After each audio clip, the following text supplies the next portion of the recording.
there, drone fans. Rick here again from Drone Valley with my weekly vlog. So today I'm going to cover quite a few topics pretty quickly. Some of these topics are probably important enough where I'll do a second clip on them with a little bit more detail, but I wanted to sort of whet your appetite on a couple of different products that have been released this week and some new topics that may interest you in the drone community. So the first thing I want to talk about is Verizon's announcement that they're going to start selling very soon data packages for drones. Now you may be thinking, well, why would I need a data package for my drone? Well, I've said for some time that the big limitation to drones today, especially in the commercial space, is their ability to be controlled at distance through either a Wi-Fi connection or some more exotic technology like the Lightbridge technology from DJI.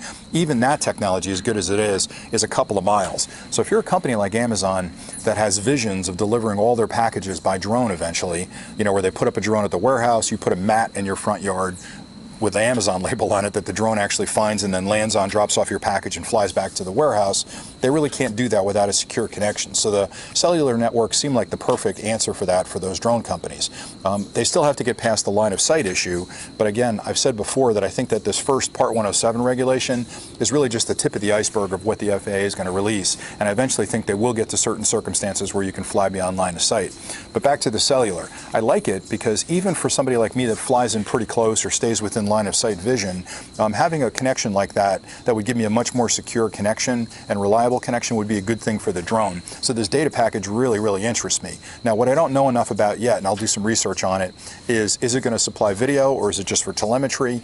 I think the plan I saw floated initially was a gigabyte for about 25 bucks a month. A gig sounds like a lot of data, and it probably is for telemetry and control data, but it's not a lot of data if you're streaming video back to your controller through it. So I'll have to do a little more research and see where that goes.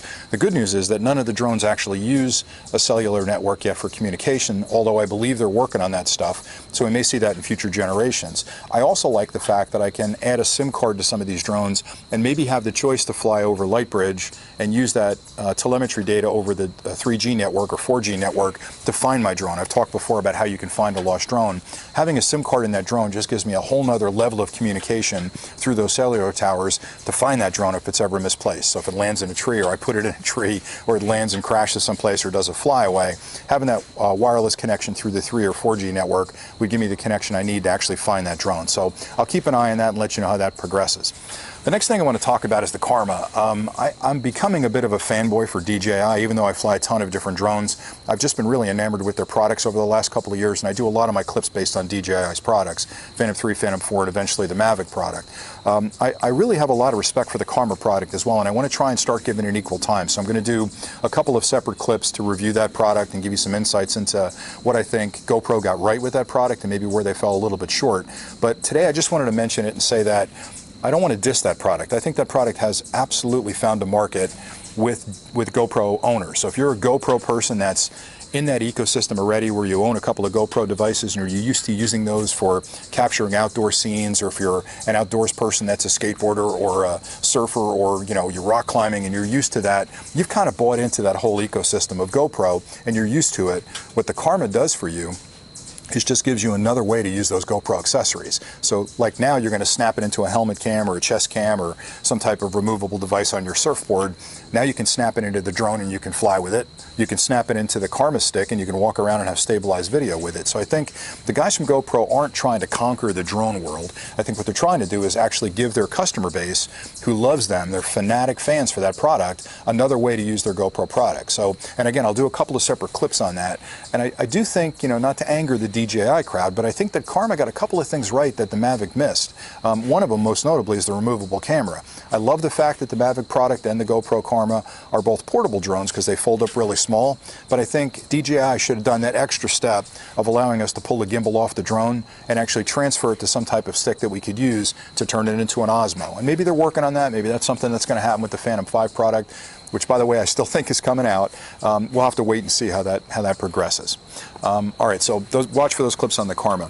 The next thing I want to talk about is I always talk about the different kind of drones I fly. I'm a big fan of the Cheerson products because for a couple of reasons. They're inexpensive, and I'm blown away by the advanced technology they're able to pack into a tiny little drone of this size.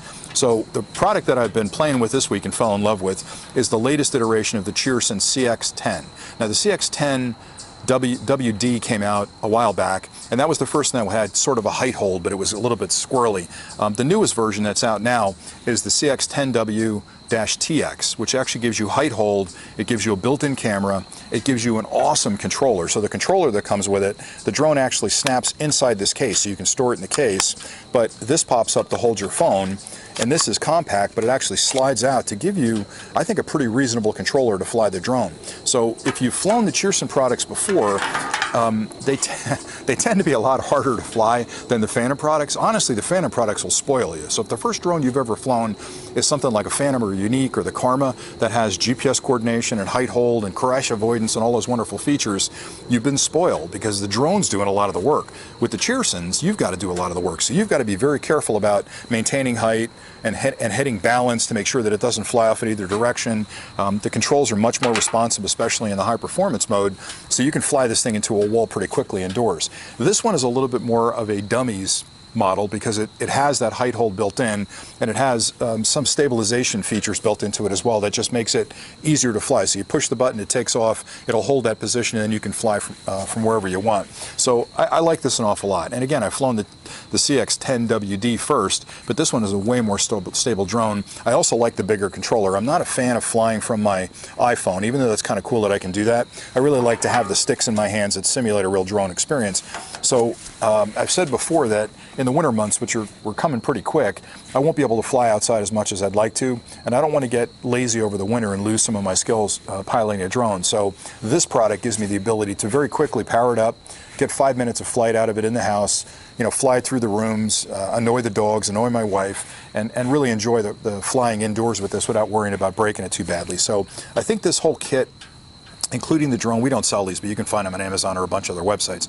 The drone, the controller, the whole 9 yards, the charging kit, I think is about $45. So it's not a big investment. And again, I'd recommend it as your second drone or your third drone, but it will definitely sharpen your skills as far as a drone pilot goes, which then you can transfer to the larger drone when you're outside. You'll be much more confident when you're flying that other drone, because even though it takes care of most of the features for you, like height hold and things like that and crash avoidance, I feel like it's good to understand the basics, and this toy, I call it a toy, it's actually a very sophisticated drone, will give you the ability to sort of hone your skills. So just a little plug for those guys. I think, again, I am blown away by what Cheerson can pack into a tiny little package that it's a couple of $50 thickness and about a $50 in circumference. It's just amazing that I can get a 0.3 megapixel camera in there, height hold, 4 balance control, 4 gyro control. I think they've got 4 gyros built in as well. So they've really built a phenomenal product in that tiny little package. So enough about that.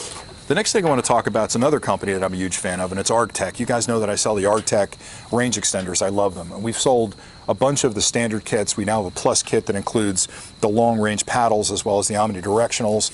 And again, as I mentioned in one of the other vlogs, if you've bought a kit from us that only has the long range paddles, just shoot me a quick email and we'll sell you the omnidirectional antenna so you can get the full kit. Well, they've recently come out with another cool addition to that family, and it's a car kit. So what this consists of basically is the base, which is a standard base. So if you've got a kit already, this base will look very familiar to you. It's just basically it looks like the back end of your controller with the same connections you'd have on your controller. It has a vacuum base or a suction base that you can actually stick on your windshield, flap this down, and it'll stay stuck to your car. This then comes inside the car through your window, and these two connections go onto your controller. So you can buy this a couple of different ways, and we're going to sell it a couple of different ways. So I'll sell you just the base. So if you have the kit already, especially if you bought the plus kit from me, you've got the flat panel antennas and you've got the omnidirectionals, just buy the base and you can screw those antennas on there. We'll sell this as a kit, so you'll get basically this plus the omnis, or I'll probably sell it as a plus kit as well, where you get this, the omnis, and all the stuff you need to install it on the controller. But I love this because what it does for me is when you can't fly out of your car much, right? I mean, the ruling in Part 107 is that you can fly from a moving vehicle if you're a passenger and if you're in an unpopulated area. So if you're surveying a field of corn or you're a farmer or something, fly to your heart's content as the passenger in the car. What I like about it so much is a lot of times when I'm out flying, I have a hard time finding a place that has a lot of shade, because obviously if I have my tablet out or my iPhone out, the sun washes it out and it's very difficult to see what's going on. So I got to find a tree to hunker down under, or I've got to use a sunshade with it. What this allows me to do is to slap on the antennas, stick it to my windshield, pull this cable through the door, and sit inside my car if I choose to in a beautiful air-conditioned environment those hot summer days, and fly my drone at distance and not have to worry about losing connection between the drone and my controller. So I like it an awful lot. Not a terribly expensive kit, but I think, again, if you're a drone guy like me, having this in your kit for those times when you need to use it on your car, if you happen to be driving and someone else is driving the car, that's cool. But also, if you want to be in your car flying your drone, this is a great way to do it. So kudos to those guys from Arctech. It seems like a week doesn't go by where I don't get an email from that company telling me they've got some new cool stuff coming. So keep an eye on those guys. All right, the last thing I want to talk about is something that was kind of alluded to in the DJI press conference when they talked about the Mavic product, and hasn't really got a lot of press since then. And I'm a little conflicted on this. And what I'm talking about are the DJI goggles.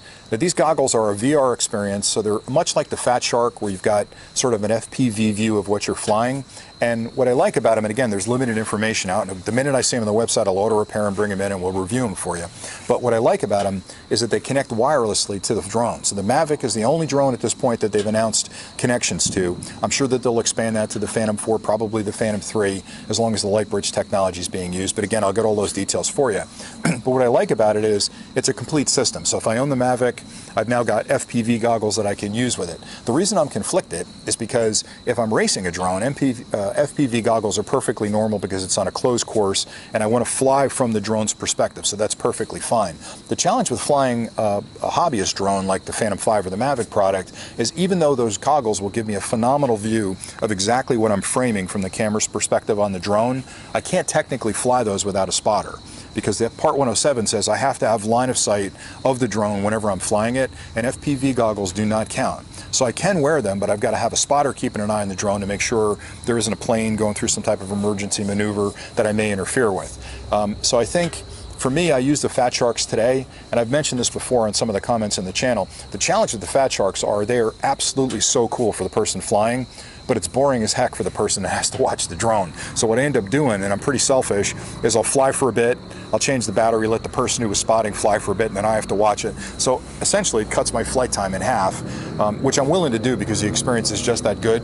So I think there may be a point in the future, and again, this is why I think you guys should pass your Part 107 as soon as you can, because I think you're going to enjoy these privileges when they come to fruition. I think there'll be a Part 107 additions that are added in the future that allow you to fly through FPV goggles and not have that mandatory line of sight. So if you're a certified pilot, I believe that that's probably a privilege that you'll enjoy. The reason I think that's going to happen is because the real muscle behind a lot of these regulations and changes in the industry isn't going to come from hobbyists like me that fly a drone and spend a couple $1,000s with DJI. It's going to come from companies like UPS and FedEx and Amazon that want to put drones up and run them commercially. There's no way that an Amazon warehouse can fly a drone, even if they had connections 6 miles away, because they're going to violate that line of sight agreement, and they can't do that at this point. So I think they will eventually grant some exceptions for drones that are either, from Amazon's perspective, either home by GPS, so they're flying a mission to get to your house, or they have some kind of central warehouse that people are looking at the drones flying to make sure that they're landing and not landing on a cat or something in your front yard. But anyway, that's going to benefit us, because if that regulation gets passed for those commercial operators, I believe they'll give exemptions to the people that have passed 107. But either way, I think that this goggle setup from DJI just shows a commitment from them to this industry, that they've spent that much time in development putting this thing together. And I think it also portends maybe what's coming down the road for drone operators like us, or drone enthusiasts like us, because they wouldn't devote that kind of money, time, and engineering to it if there wasn't going to be a market for it long term. And that market can't just be a couple of people buying it to play with it. It's got to be something you're going to use on a regular basis, because they're not going to be cheap. And I think that they really thought this through. So time will tell if that in fact is the case. We'll see. But for me, for now, those DJI goggles look incredibly cool. They look nerdy as hell, but that's okay. I have no pride, right? So I'll put those goggles on every time I fly, as long as I have a spotter. Call me anything you want. I'm wearing the goggles. I'm enjoying the experience. So I have no pride in that respect. Anyway, that's all I had for today. I went through it pretty quickly. Expect me to do an extensive clip on the CX-10 WD-TX. That's a mouthful. Another clip on the Arctech car kit, as well as the Plus kit, as well as the testing of that for my meter to show you exactly how much signal strength you get with that. And I'm going to do a couple of separate clips on the Karma as well. I'll do one about why should you care about it, and the second one will be a little more controversial, because I think in some ways it is kind of a Mavic killer. So I'll get into that when I do that clip. So anyway, that's all I had for today. I really appreciate you guys watching these. If you have any questions or comments, please post them below, and we'll get back to you with answers on those. Anyway, have a great week of flying, and happy droning.